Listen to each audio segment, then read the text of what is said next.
So I want to call attention to the fact that ballot access in a representative democracy is fundamental. And some of the proposed changes that the Postal Service has proposed in recent days seem to me as though they hint strongly at voter suppression. We should be encouraging people, where it's now estimated that more than 40% of the voters in America may decide to cast their ballots through the mail. The president has cast his ballots through the mail in the past. His family has cast their ballots through the mail in the past. There are Republican states and Democratic states that have embraced mail-in voting, and it has occurred without even a small hitch. It's an accepted part now, I think, of extending the franchise. The other issue I want to call attention to is just how popular the Postal Service is with the American people. It regularly polls in the 91 percentile. And as part of that, I think, I always use the metaphor of the footprints in the snow. They're nodding because they know what I'm talking about. That cold winter day for that senior citizen who's been isolated, people get to see the security that that postal employee, that letter carrier provides. And I want to thank them for the financial help they've given my campaign as well. But to stand up for the institution of the Postal Service, you know of my interest in American history. So despite what the president is saying, this is the following that's accurate. During the worst moments of the Civil War, soldiers on the battlefield participated in the race between Lincoln and McClellan in 1864. The idea of absentee ballots through Civil War, through pandemics in 1918, has been fortified in American history. We've done this in the past.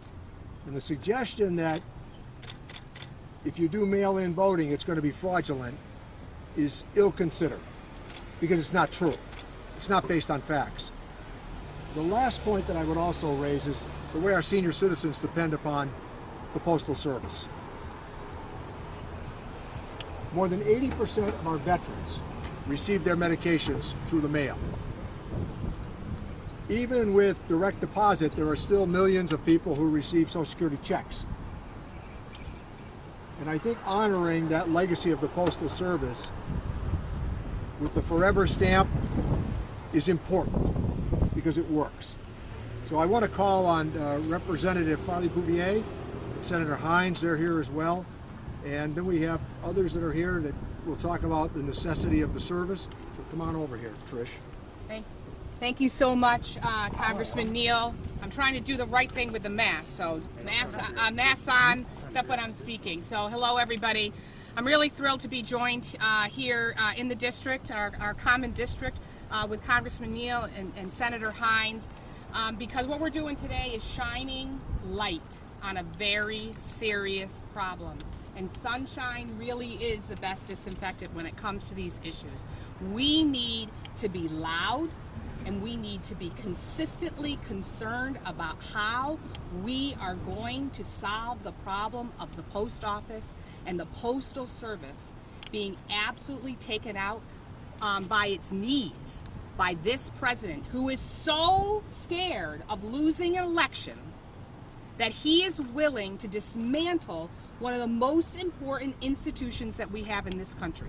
He is that scared of losing an election that he wants to cheat. And he is so scared about losing an election that he is willing to put veterans and senior citizens at risk by putting their medication deliveries at risk. He is so scared about losing this election that he is willing to put the checks that people are waiting to be received at risk in order to save this election. What do we need to do? We need to keep making the noise. Congressman Neal is heading back to Washington on a weekend during August to make sure he and his colleagues stop this president and his political appointee who pretends to be a postal professional, to make sure that our democracy is saved, that our veterans are taken care of, that our senior citizens are taken care of. We've got to fight this on all fronts. To the people who are concerned about their ballots, be concerned. But you walk over broken glass and hot coals if you have to vote. Or go a block and a half down the street to City Hall to the drop box and drop it in there. Because our city clerk is there waiting to receive those ballots, and every single ballot in the city of Pittsfield, in Berkshire County, in Massachusetts is going to be counted. Absolutely. Again, thanks for being here, bringing everybody here together to make sure that we're talking about this, and we're not going to stop until it's fixed. Thanks, Congressman. Great. Adam Hines, State Senator for the Berkshire, Hampshire, Franklin, Hamden District. And I also want to express my appreciation for the Congressman for putting down his foot and saying no more. We're not going to allow this president to undermine the Postal Service and all of its implications for voting by mail and absentee voting in this critical election. What does this mean in Massachusetts? We just took a big step forward in vote by mail. It's underway already. And what that means is we made a very clear choice that during a time of a global pandemic, that the best way to protect democracy, to protect voters, to protect poll workers, to protect our seniors, is to make sure that we have a robust vote-by-mail system in place. And so we've done quite a bit here in Massachusetts, and to have this notion that that could be undermined by the president is counter to anything that we all believe in as legislators in protecting our democracy. And so I appreciate the Congressman for taking a strong stand on this. And what really bugs me about this, quite honestly, is this notion, sometimes unspoken, that this president doesn't want more people to vote, and that he feels that he's going to be less off the more people actually have access to ballots and voting. That's the scary part. And so that's the part that we can't let go forward, and I appreciate the Congressman for his work on this. Thank you. Why don't we hear from somebody who people that actually use the Postal Service? All right. Come on up. Hi, everybody. I'm Ken Singer, and I'm President and CEO of Berkshire County ARC, which is a large human service agency that serves people with disabilities. And we also run the largest mail house in Western Massachusetts, Zip and Sort Mail Services. And we deliver mail for all the towns that are delivering those votes. And we can't tell you how important the service is. We really have a great partnership with the Post Office. They're incredible. They do everything they can to support us, and we need to be there to support them. This is really important. So Berkshire County ARC says thank you for being here, Congressman. We appreciate it. Let's move on and do it. Hi everyone. Thank you, Congressman Neal. He's a good friend of ours, not only in Pittsfield, Western Mass, but with our seniors. I'm here to represent the Council on Aging. We have some of our board members here as well. And as you can well imagine, with 20% of our population approximately, and that's growing in Pittsfield as older adults, the one solid thing that they could count on during this period of health crisis and fear was their mail. And to have that diminished is simply unconscionable. So we're hopeful that Congressman Neal and all of our representatives will work hard. We know that they will. And our senior citizens need their medication. They need their checks. Many don't utilize internet service. So they do get their checks. They do get their medication. And they do vote by absentee ballot. So thank you very much. So what's your name? Teresa Bianchi. Thank you. Thank you. So Bill, do you want to, this is the Walter Cronkite of our time. Thanks. I've aged well. My name is Bill Sturgeon. I'm a disabled veteran. I get all my medication through the mail. Everything from insulin to heart medications to lung medications. So I really do depend on the post office. And I appreciate the Congressman coming up here and supporting that. And going back to Washington in the middle of summer, must have been a friend of yours, Congressman. But and all kidding aside, really and truly, we can't mess with the post office. Too many, and I'm a senior, in case you didn't notice.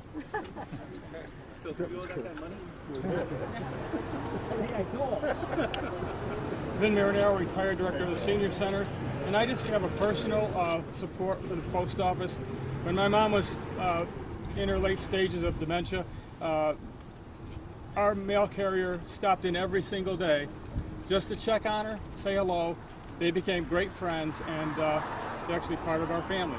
And the same thing happens with our current mail carrier. Comes in and we talk about things to make sure we get what we need on our medications, but especially the fact that these seniors that are sometimes left home alone in an emergency, for example, if there's a miscommunication with the health care, they'd be home alone, and the mail carrier would stop in and they'd get a hold of us to make sure that she was taken care of. So yes, it's very, very important.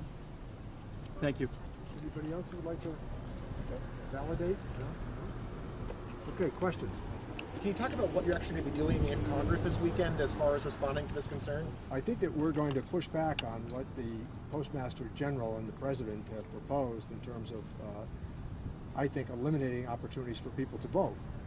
And I think that he's been very clear about it. He indicated, I think, on Fox and Friends just a few days ago that he thought that there would be more ballots that would not happen if, in fact, he made it more difficult for people to vote by ballot, by mail.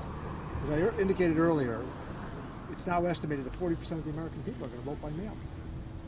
And I don't think we ought to be discouraging that. I think we ought to be creating greater efficiencies to make sure that it happens with minimal disruption. Bill Galvin, the Secretary of State here in Massachusetts, and I can tell you this, that in this area, Western and Central Mass, 25% of the people have already voted. So I think urging people to get those ballots in is also a corresponding responsibility we have. But pushing back on the President's proposal to make it more difficult for people to vote rather than easier for them to vote. And can you talk about the act that you'll be voting on Saturday? What would that accomplish? Well, I think that the Speaker's proposal now is taking form. And I think that one of the things that we're doing is we've offered in the HEROES Act up to $25 billion for Postal Service work. And that's all encompassing. We would also, I think, try to postpone some of the rearrangements and the restructuring that the Postmaster General has attempted to suggest. In addition, as you know, one of the challenges that you have in the Postal Service, obviously, is the way retirement benefits are calculated.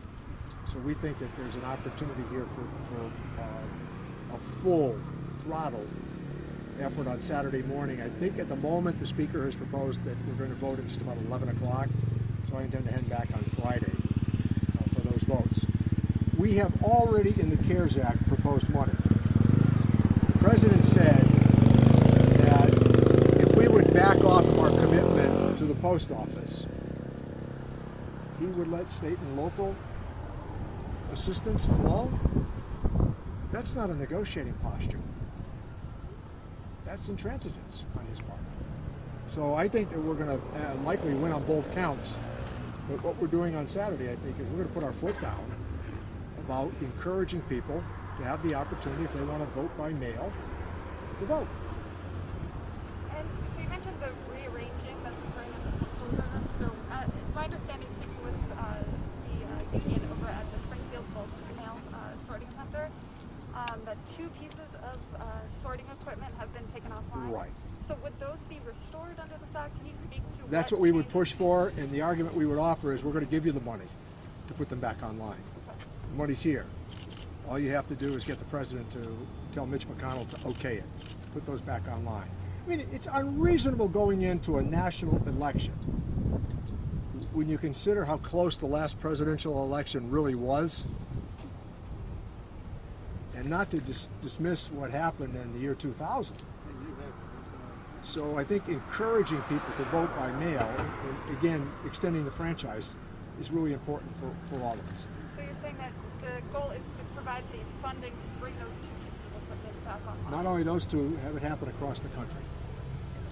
And I guess how concerned are you with the bulk mail center in Springfield specifically being down these 2 pieces of machinery right at this moment in time? Well, I think it's ill-considered on the part of the administration. I think this is an edict that's been offered by the Postmaster General, and it's really aimed at curtailing the franchise rather than expanding it. Congressman, given the fact that some of these programs that your committee has oversight of will be affected by this, so Social Security checks you mentioned, possibly unemployment and so on and so forth, is there any action you expect your committee to take with regard to Well, I think that what we're going to do on Saturday is going to be all-encompassing. So I think that as the rule is presented, we'll have some idea what the rule will look like probably Friday morning, give 24 hours notice, or whether or not we decide just to bring it right to the floor without a rule. I think that you'll have a pretty good idea of what's in and what's out and what has to be done. But there'll be sufficient notice in the next 72 hours or so. Yeah. So do you support kind of some movements that's happening right now to allow any ballots postmarked by September 1 to be counted as opposed to... I would if there was a reason that they weren't counted. I mean, to the credit of a representative democracy in the year 2000, we took it into mid-December. And I would obviously prefer an election night to have the decision, but I think the year 2000 demonstrates that we didn't have to put tanks in the streets, or we didn't have to put soldiers in the streets to contest the outcome. We let it go on. I shouldn't say we let it go on. It went on until the Supreme Court, 5-4 decision, reached the outcome. So you would support any... Yeah, I want to make sure. Look, if you've cast a ballot and the ballot is postmarked correctly, the vote should be counted. Yeah. Yeah. Okay. All right. Anybody else that wants to? Okay. I want to thank our witnesses today. How important this was to hear from real people who witness the people that they advocate for every day, having a chance to vote by mail if that's what they want to do. And again, I'll close on the note that I open with. The president votes by mail, and has. Thank you.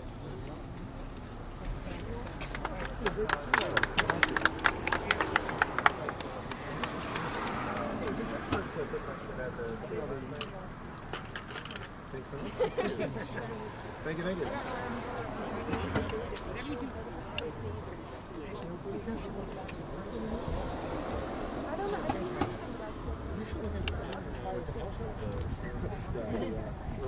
Oh, yeah. So what I didn't know is actually the school building commission